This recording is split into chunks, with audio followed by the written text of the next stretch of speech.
ჩვენ უნდა ვიპოვოთ გამოსავალი კრიზისიდან.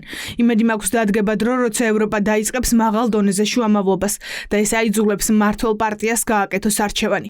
ქვეყანაში არსებული კრიზისის განსამუხტად ახალი არჩევნების დანიშვნა სალომე ზურაბიშვილის აზრით ევროპელი ლიდერები შუამავლობით უნდა მოხდეს. ჩიხი 100 აფასებს ქვეყანაში შექმნილ ვითარებას. ლიეტუვას ტელევიზიასთან ინტერვიუში საქართველოს პრეზიდენტი და ფიქრობს, რომ ევროპელმა ლიდერებმა საკუთარ თავზე უნდა აიღონ შუამავლის როლი ოპოზიციასა და ქართულ ოცნებას შორის. ხოლო სანქციები არ არის საკმარისი. ჩვენ გვჭირდება მკაფიო სტრატეგია ჩვენი პარტნიორებისგან ახალი არჩევნებისთვის. უნდა გამოიყენონ ჯოხის და სტაფილოს მეთოდი. თუ ახალი არჩევნები იქნება, დადებით ნაბიჯებს მიიღებთ. თუ არა, სანქციები. პოლიტიკა უნდა იყოს ყოვლის მომცველი და სტრატეგიული. სალომე ზურაბიშვილი უკვე მესამე დღეა ბალტიის ქვეყნების ლიდერებს ხვდება. დიდი ალბათობით შეხვედრებზე მათ შორის მედიაციის საკითხიც განიხილება. ჩამოვლენ თუ არა ევროპელი ლიდერები საქართველოში და დასხდებიან თუ არა ერთ მაგიდაზე, ოპოზიცია და ქართული ოცნება ეს მომავალში გაირკვევა, თუმცა ფაქტია, რომ უკვე 120 დღეა ხალხი ქუჩაში დგას და გაჩერებას არ აპირებს. ეს ჩიხია. ქვეყანა ამ მდგომარეობაში ვერ დარჩება, გამოსავალი უნდა იყოს. ქართველი ხალხი არ აპირებს ძალის გამოყენებას.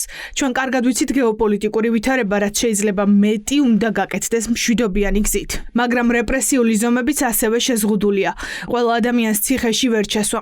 თუ ევროკავშირის ლიდერები ოპოზიციასთან და ოცნებასთან ერთად მოლაპარაკებების მაგიდასთან დასხდებიან, მხარეები უნდა შეთანხმდნენ არჩევნების ჩატარების სამართლიან პირობებზე. ვინაიდან არჩევნები უნდა ჩაატაროს საარჩევნო ადმინისტრაციამ, რომელსაც საზოგადოების ნდობა ექნება. ოპოზიცია ფიქრობს, რომ ახალი არჩევნების ჩატარება გარდაუვალია.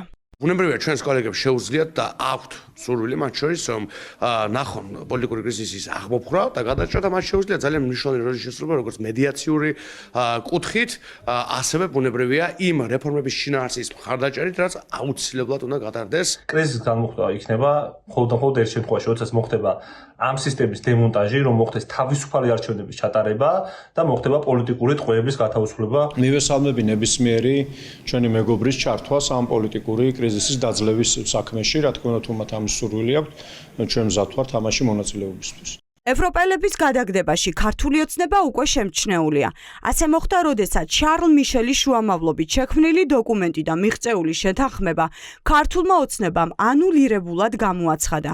სწორედ ამიტომ გიორგი გახარიას პარტიაში ფიქრობენ, რომ მედიაციაში ევროპელებთან ერთად ამერიკელებიც უნდა იყვნენ ჩართული, რათა ქართულმა ოცნებამ შეთანხმების დარღვევაზე არც კი იფიქროს. გვახსოვს ჩვენ 2021 წელიდან დადებული ხელშეკრულება და გადაგდებული მედიატორი, ამიტომ ოცნებას ეს ნიშა აქვს, ის ნდობას არ იმსახურებს, მათ შორის ჩვენი დასავლელი პარტნიორების მხრიდანაც, ამიტომ ვფიქრობ, რომ მედიაციის პროცესში ევროპელ ლიდერებთან ერთად, რა თქმა უნდა, ჩვენი სტრატეგიული პარტნიორის შეერთებული შტატები უნდა იყოს წარმოქმნილი. ზურაბიშვილი კრიზისიდან გამოსავლის გზების ძიებაშია. უკვე რამდენიმე დღეა ის ბალტიის ქვეყნებში მაღალი რანგის ლიდერებს ხვდება. ოპოზიციის და ზურაბიშვილის სამომავლო გეგმებთან დაკავშირებით კი სავარაუდოდ 31 მარტის დიდ აქციაზე გახდება ცნობილი.